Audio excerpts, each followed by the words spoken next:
Chapter 721. Ethan went back to the master bedroom and headed straight to the shower. He turned on the water and walked under it before it turned warm. The cold water rained down on him, but his heart felt colder. He thought about the night 2 years ago. He had tied Olivia in the bathroom and splashed her with cold water. So the water was this chilling. He wondered how much despair she must have felt. Whenever he thought about Olivia, Ethan felt endless remorse. Every punishment he had inflicted on Olivia became knives that stabbed him right in the heart. All the love he had for Olivia turned into remorse. Brent quickly came into the bedroom and walked to the bathroom door. The lights in the bathroom were not on and he could barely make out Ethan's silhouette through the lights outside. He saw Ethan sitting against the wall, head tilted as the water fell onto his face. The bloodied shirt clung to his body tightly. He looked desolated and in despair.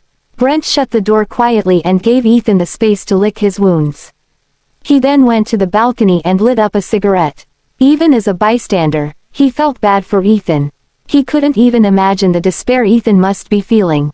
"Brent, do you think Mrs. Miller will?" Kelvin asked in a whisper. Both of them knew how important Olivia was to Ethan. What would happen to Ethan if she was gone? Brent snuffed out his cigarette and sighed silently. He made sure Ethan wasn't in the vicinity before saying, "It's hard to say.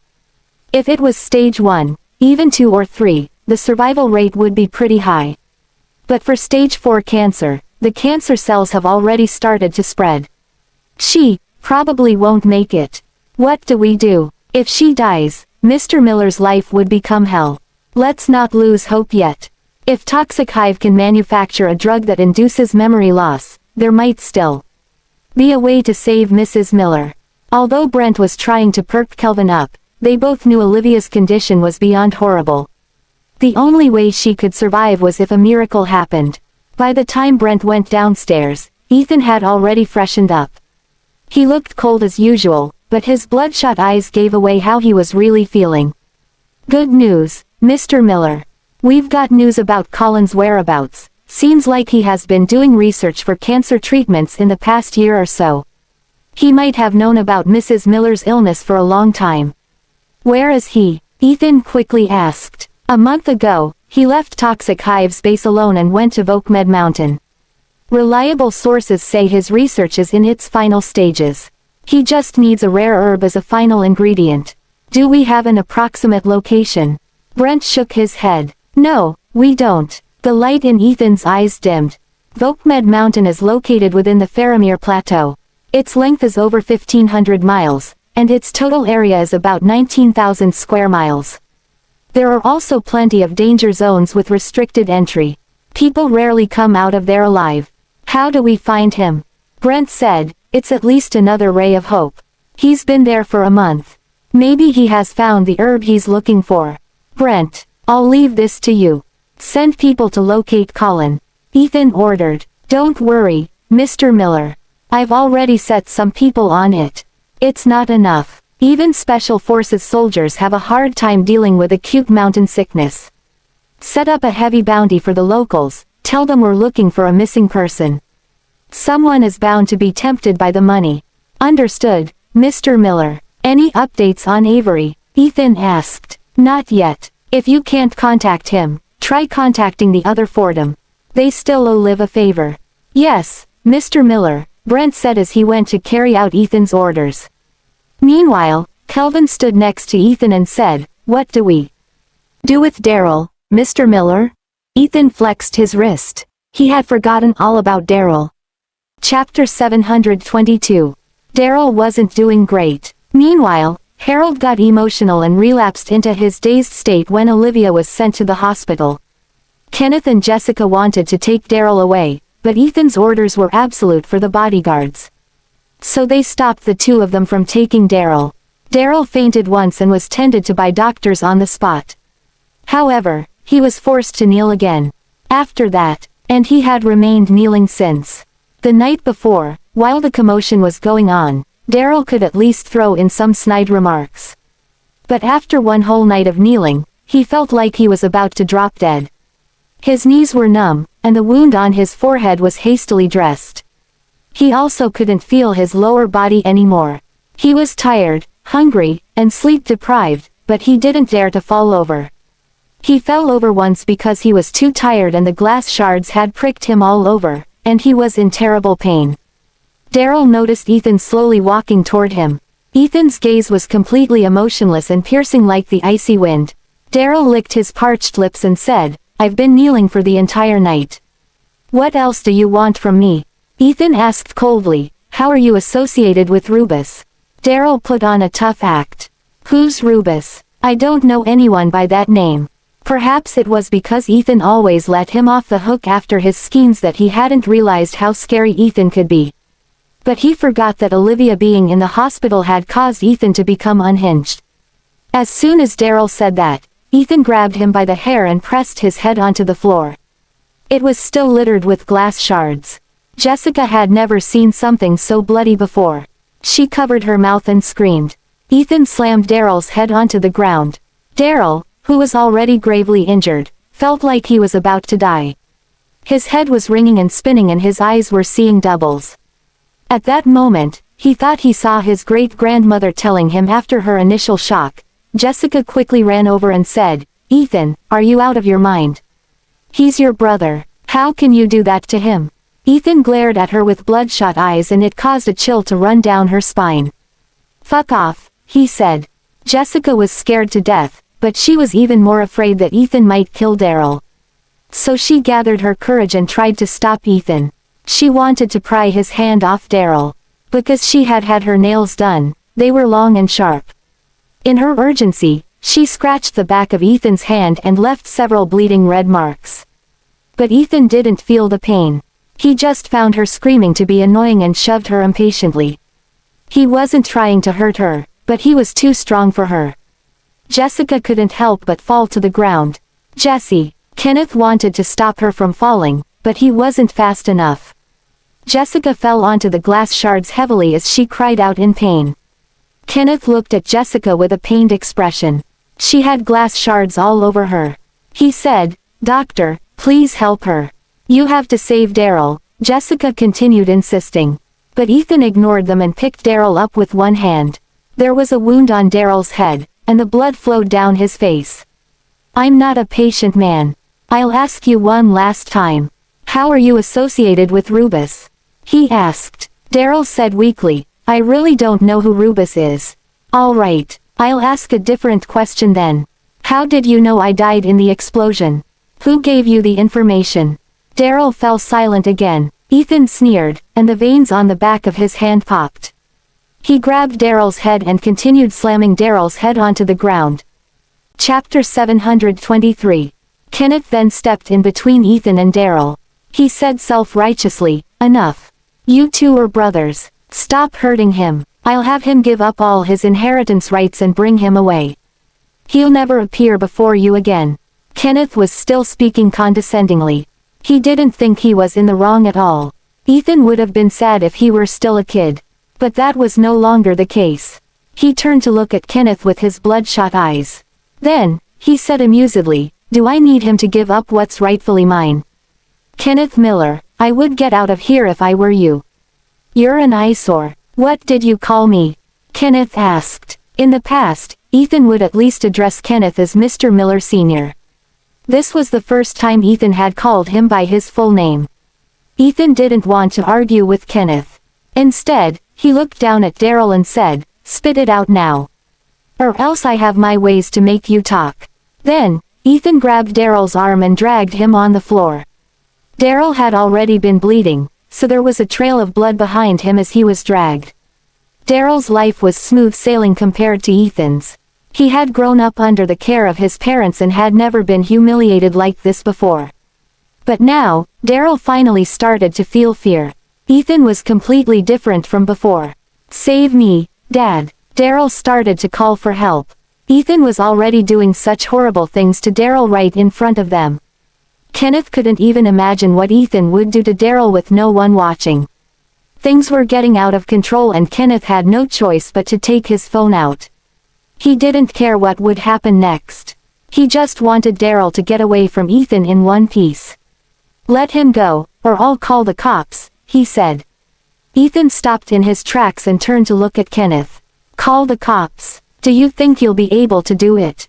Ethan tilted his chin and Kelvin immediately went to take Kenneth's phone away. Ethan Miller. You bastard. What are you planning to do? Kenneth cried. Ethan was like a demon in human skin. He looked at them coldly. Kenneth Miller, I gave you the chance to leave.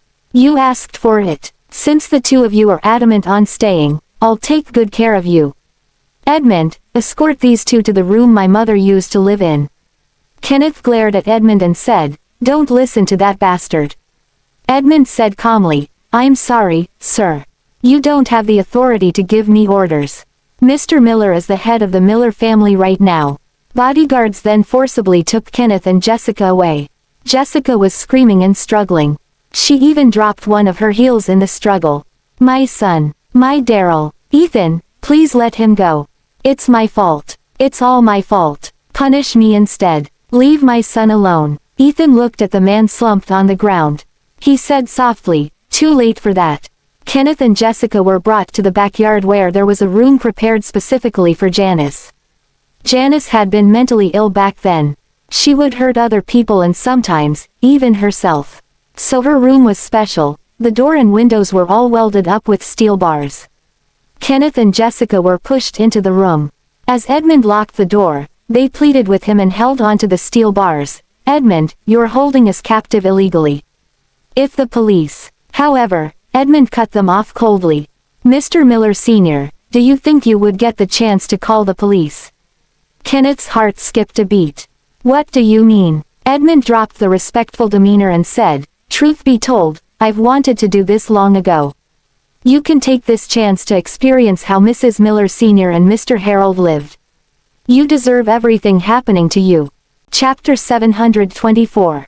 Daryl fainted yet again. Kelvin spat on him and said with disdain, Look at him.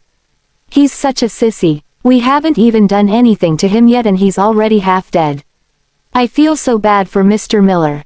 Ethan was the eldest son of the Miller family, so Harold was very strict with him ever since he was young. The first half of Ethan's life was fraught with hardships. He didn't have it any better than Leia. Ethan looked at Daryl calmly, saying, Get the doctors to patch him up. We need him alive for now to extract useful information from him. Understood, Mr. Miller. Ethan then walked into the kitchen without looking back. The maids were systematically cleaning up the mess in the house. Sharon went over to Ethan. She said, Mr. Miller, there's no need to cook yourself. You can just ask one of us to do it for you. Ethan ignored her and dressed the chicken he had just killed. Sharon was stunned. Ethan was so violent a moment ago, but after putting on the apron, he became completely different. Ethan placed several ingredients, including the chicken, into a pot. He then proceeded to prep the other ingredients. After he was done, he poured the chicken soup into a thermos flask in one smooth movement. After that, he drove himself to the hospital. Olivia was still as sickly as before. Her face was pale, and she had slimmed down considerably. She had fallen asleep after she finished taking antibiotics. Janice had been with her almost the entire day. She didn't sleep the entire night and kept yawning. Ethan walked to Janice's side quietly and patted her on the shoulder. I'll take care of things here. You should head home for today. Janice pulled Ethan to the corridor. What are you planning to do? Liv isn't doing so well right now. The doctors said the cancer cells are spreading very quickly. If this keeps up, she'll. I have a plan, Mom. I need your help. Toxic Hive has created a type of drug for cancer treatment. It can prevent the cancer from spreading temporarily. Janice knew about Ethan's grudges with Toxic Hive. Understood. I'll see what I can do. Take care of Liv. Don't agitate her anymore. Ethan lowered his head and muttered, I won't. I won't agitate her ever again. Janice wanted to scold him, but she could only sigh when he was being like this. So she simply patted him on the shoulder and left. Ethan was the only one left in the room. He quietly stared at Olivia in her sleep as he started to recall everything that had happened in the past few years. He had punished Olivia so harshly for a crime she didn't commit. He wished he could suffer in Olivia's place. It was no wonder Olivia had tried to kill herself several times. He couldn't even imagine how she survived the past 2 years. A tear fell from his eye. Suddenly, Olivia opened her eyes in a daze and saw Ethan frantically wiping away his tears. He was such a cold man, but he was wiping his tears frantically like a helpless child. "You're awake, Liv. Are you thirsty or hungry? I'll get you a glass of water." Ethan got up in a hurry to pour Olivia some water. He then got tripped by a chair and fell over. While Olivia was physically, Ethan was mentally distraught. He was afraid that all his efforts wouldn't be enough to keep Olivia, and he would only be able to watch helplessly as she was taken from him by death. Ethan didn't feel embarrassed when he fell over. Instead, he got back up on his feet quickly. "Lee." Olivia's face was pale, but her eyes were clear. "Ethan, please set me free." Chapter 725. Ethan was stunned. For a moment, he didn't understand what Olivia was trying to say. "Liv, please let me explain. I never had intercourse with," he tried to explain. But Olivia didn't want to hear anything about Marina coming from him. She felt disgusted. "Ethan, I told you I don't care about your relationship with her. I'm talking about my illness." Ethan held the glass in his hand.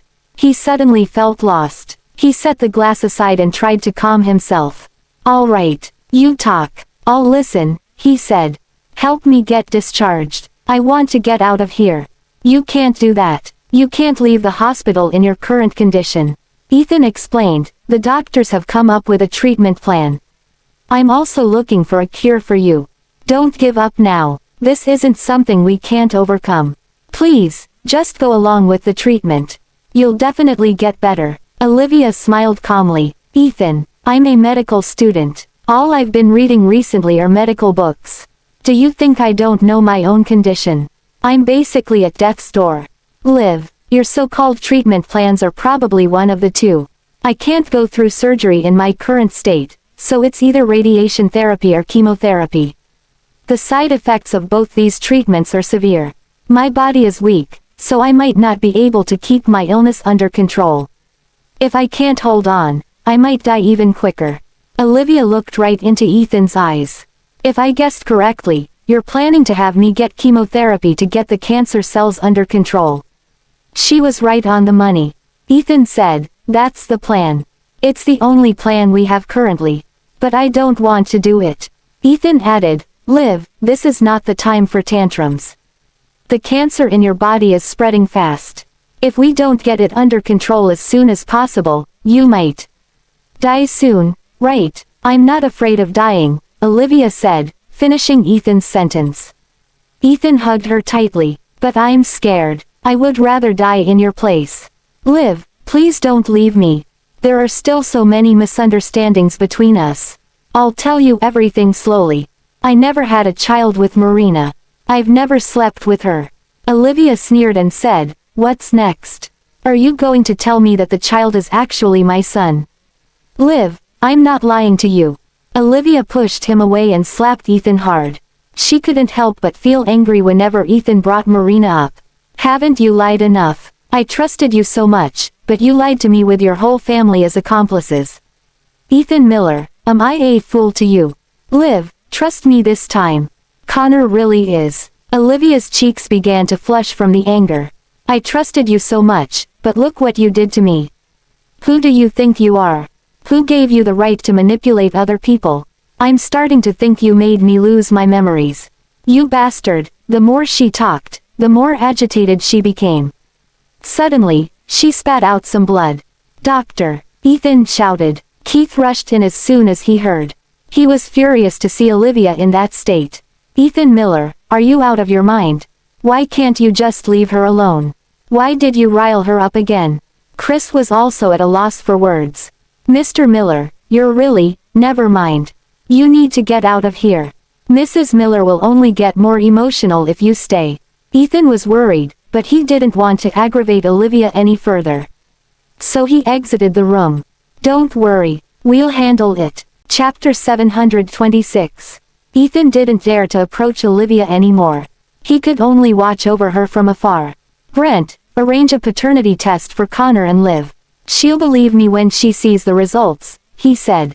"Mr. Miller, may I say something?" Brent asked with a complicated expression. Ethan turned to look at him. Brent continued, "Mr. Miller, The biggest issue between you and Mrs. Miller isn't the truth. Every one of us knows you never touched Miss Carlton. But the fact is you lied to and hurt Mrs. Miller. Even if you explained yourself, would she believe you? Ethan thought about Olivia's intense reaction just a moment ago.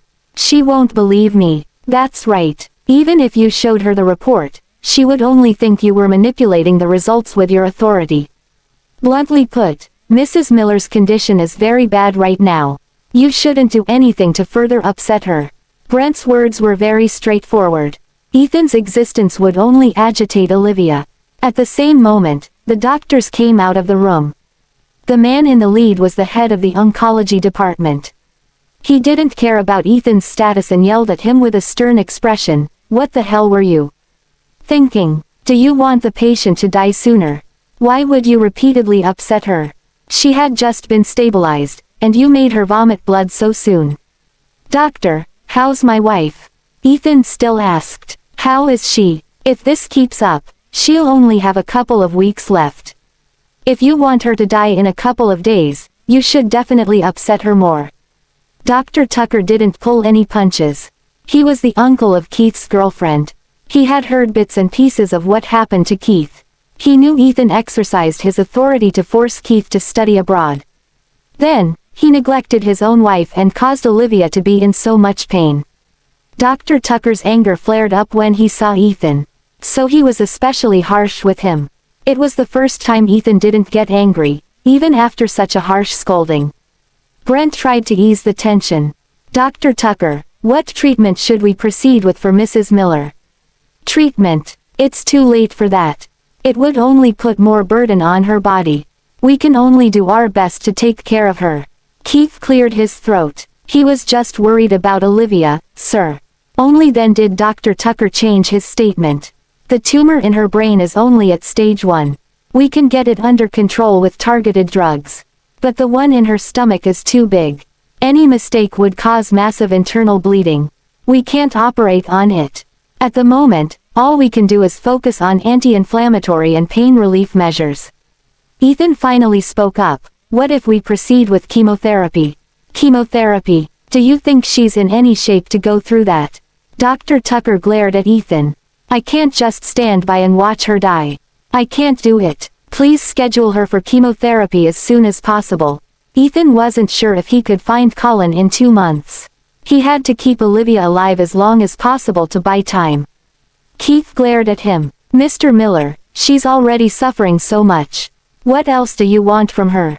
Ethan said solemnly, "Dr. Rogers, I know you said that in Liv's best interest.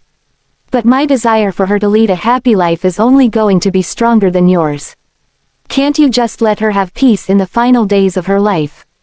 Keith said. Ethan smiled bitterly. "Sorry, I can't do that. Please schedule her for chemotherapy as soon as possible." Chapter 727. Olivia didn't know what was in store for her. She was lying in bed when Keith came in with some food. She said, "Keith, I don't have an appetite. Even so, you should eat a little. Your body is very weak now. You need to give your immune system a boost to keep the cancer cells at bay. It's home-cooked chicken soup. At least take a sip." Keith didn't tell her Ethan cooked it, or else, she would never try it. Olivia didn't turn him down. "Keith, I've lost my memories. Can you tell me about the past?" Keith couldn't believe she had lost her memories. No wonder he felt like something was off the 2 times he met her. "How did you lose your memories?" Keith asked. Olivia thought about how big a liar Ethan was. What he had said might not be true. "It's not important. Can you tell me what kind of person I used to be?" she asked. Keith didn't dig too much into it. "You've been an outstanding person ever since you were young. You skipped a few grades, so you weren't even 18 years old when you got into university. You were a radiant person. My teacher once said you were the most talented student he had ever seen. He said that you would make waves in the medical field one day. Unfortunately, what? Unfortunately, you gave up your studies for a man." Olivia thought the story of her past was unbelievable. She felt like only a person who was completely love-struck would do something like that. "Was Ethan that man?" she asked. Keith replied, "Yes. But the two of you married in secret back then. No one knew you were his wife. I met you after a few years in the hospital. Your father was gravely ill. You came to the hospital often, and even you fell sick in the end. Olivia stared at Keith and said calmly, "Did I love him a lot?" "You were completely obsessed with him. Sometimes it even felt like you were," Keith said truthfully. "Demeaning yourself. He must have hurt me many times, right?" Keith didn't want to comment on their marriage. "Anyway, it's all in the past. It might be a good thing for you to forget. Olivia, you should focus on getting better." "Keith, do you really think I can survive this? I'm well aware of my current situation. Help me get discharged and help me get away," Olivia said. Keith shook his head. "You've never changed. You made the same choice even when you lost your memories." Keith didn't tell Olivia that Ethan had already decided for her that she would be getting chemotherapy. It was the same as 2 years ago. They couldn't do anything against Ethan's authority. Telling her would only cause her more worries. So Keith simply comforted her patiently. Olivia froze after taking a sip of the soup. Keith looked at her and asked, "What's wrong?" "This soup. Ah, the Millers sent it over. I think your mother-in-law had someone make it for you." Olivia couldn't put her finger on it, but she felt like she had tasted the soup before. It was so familiar that she felt complicated feelings bubbling up after she drank it. A nurse brought over some medicine bags. Olivia frowned. "Didn't I already take the medication in the morning?" Keith was a bad liar. He looked away and said, "Yeah. This is just some anti-inflammatory and hemostatic medication for you." Olivia's expression changed after she glanced at the medicine. "Do you need paclitaxel and hemostatic medication?" "Don't forget I was a medical student as well, Keith. These are chemotherapy drugs, right?" Paclitaxel was a highly effective anti-cancer drug extracted from the taxus tree. Its side effects were relatively mild. Keith sighed in resignation. "I thought you would find out." "Yes. This is a chemotherapy drug." Chapter 728. Olivia's gaze was cold. "It was his idea, right?" Keith replied, "Yes. He didn't want to stand by and do nothing. The cancer cells in your body are spreading fast. This was the only option. Chemotherapy was a high-stakes gamble. It would have a strong inhibitory effect on the tumor if it were successful. But if it didn't work, it would speed up Olivia's demise. The worst thing was that her death would be painful as she suffered from the side effects of chemotherapy." Keith licked his lips and explained, "He wants you to live, Olivia. I'm also hoping for a miracle. Just like 2 years ago.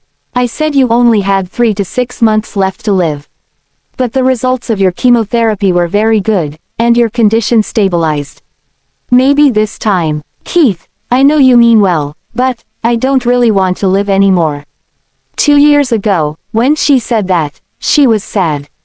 It was because life was hard on her, and she couldn't see the light at the end of the tunnel. But at this moment, Olivia was completely calm.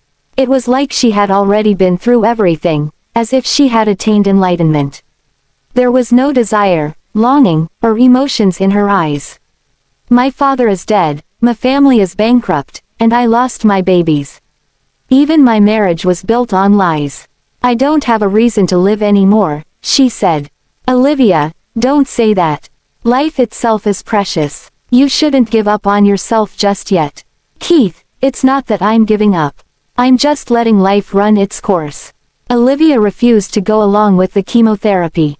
She even started to drive the nurses out. Suddenly, Ethan appeared at the door with a paternity test report in hand. "If you don't have a reason to live, I'll give you one," he said. Olivia didn't want to see Ethan. She didn't know what tricks he was trying to pull this time. Ethan handed her the report. Olivia opened it and saw it was a paternity test for her and Connor. Connor. It must be the child that looked exactly like Ethan. The report showed that she was the mother of Connor. Olivia took one look at it and threw it away. "Ethan Miller, you're willing to resort to all sorts of trickery just for someone like you to falsify a report, right?" Brent was right. Even though there was a report, Olivia hadn't believed him. "Liv, I'm not lying to you about this. All right, if he is indeed my child, why would you save Marina instead of me?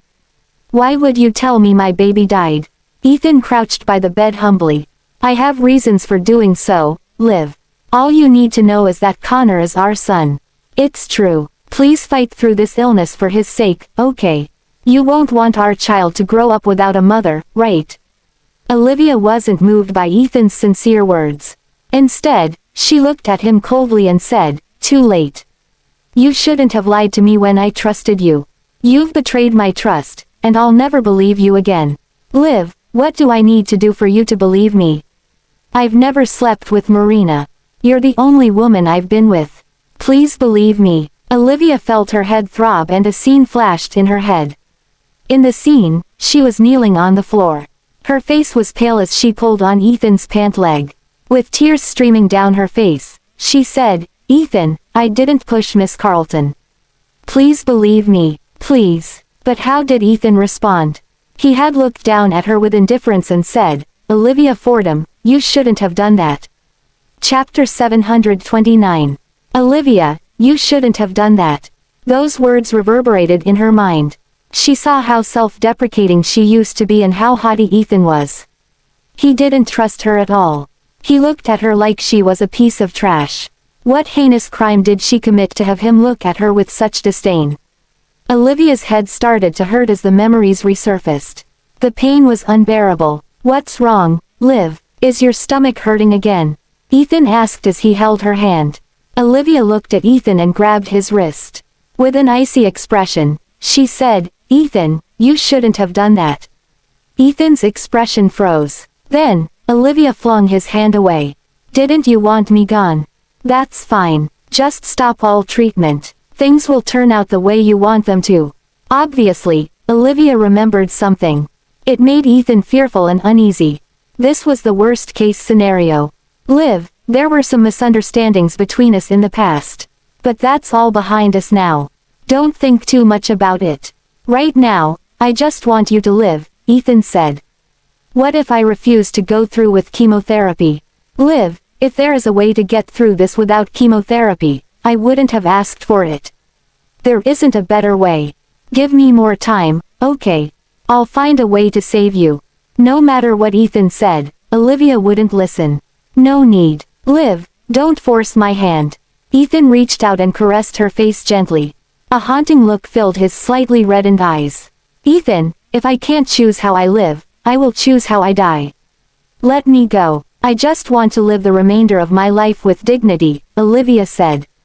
Ethan didn't let up. "I'm sorry, Liv. My only desire is for you to live."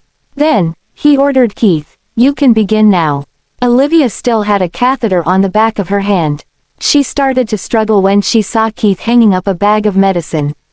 She wasn't as strong as Ethan, so he was able to subdue her very quickly. She was like an angry little animal as she glared at Ethan. "I'll definitely remove the needle unless you keep me under control," Keith quickly advised. "Olivia, the chemotherapy drugs are corrosive. It would be bad if they leaked. Please cooperate. Let me go, Ethan." "I don't want chemotherapy," Olivia protested. Ethan hugged her tightly and comforted her. "Please endure it, Liv. You'll get better." With the life she was living, was there even a difference if she recovered? She would just spend her days like a lifeless corpse anyway. Keith looked at the two of them. One wanted to leave, while the other wanted her to stay. Both of them were trying their best to go in the opposite direction. But the only outcome would lead to both of them getting hurt. As an outsider, Keith was in no position to interject. He could only watch the whole thing unfold. "Mr. Miller, we're ready. You should comfort Olivia and stop aggravating her. Also, you have to keep still when we start the glutathione drip, as it would cause nausea." As things were, that was the only thing Keith could do for Olivia. Keith left after he said that. Only Ethan was left, hugging Olivia tightly. Olivia's expression darkened as she was locked down in place by him. "Why are you doing this?" Ethan replied, "I'll do anything as long as it keeps you alive. Liv, please promise me that you won't give up, okay?" Chapter 730. When they were halfway through, Olivia tried to break free while Ethan wasn't paying attention. But the effects of the medicine made her dizzy and nauseous.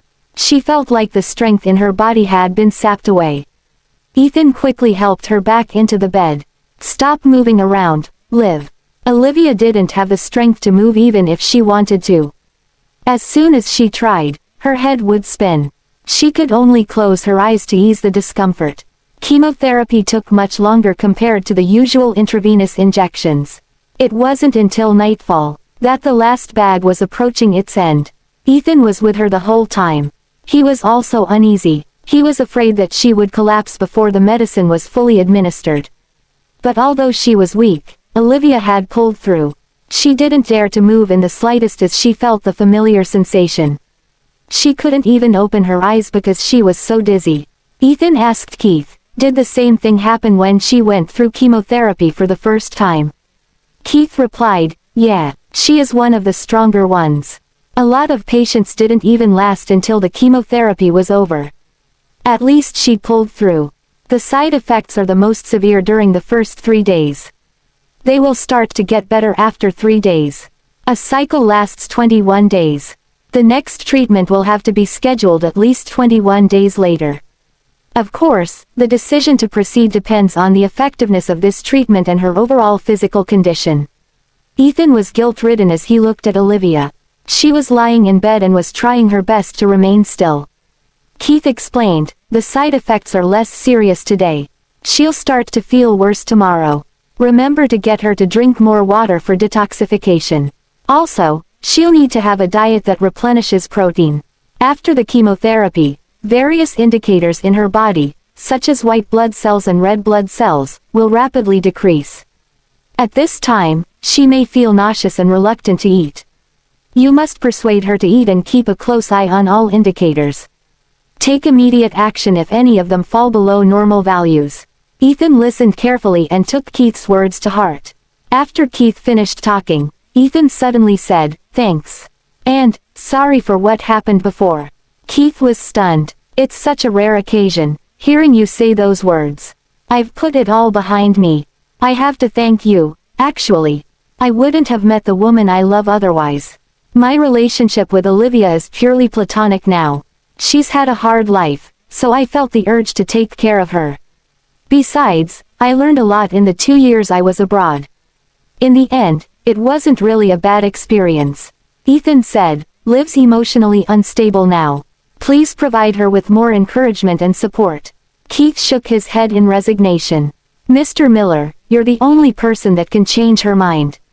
You're the source of her trauma, after all. Let her sleep while she can. In the next 3 days, she won't be able to sleep even if she wanted to. But luckily, the toxins from the chemotherapy 2 years ago are already out of her system. The side effects of chemotherapy will get worse after every session. Every inch of her body will hurt when it comes to the 5th or 6th session. The pain is almost unbearable. But it would be a good sign if Olivia could last until then. Her condition is so bad now, I fear that, Keith trailed off. The day you fear will never come. Ethan quickly cut him off. Keith read the room and stopped talking. I'll be going. Call me if anything happens. Ethan then went back to the room. Olivia was already asleep. She was visibly weakened, but she was still able to fall asleep that night. The next morning, when she tried to get up and go to the toilet, Olivia felt lightheaded and weak. Then, she fell over abruptly. Liv.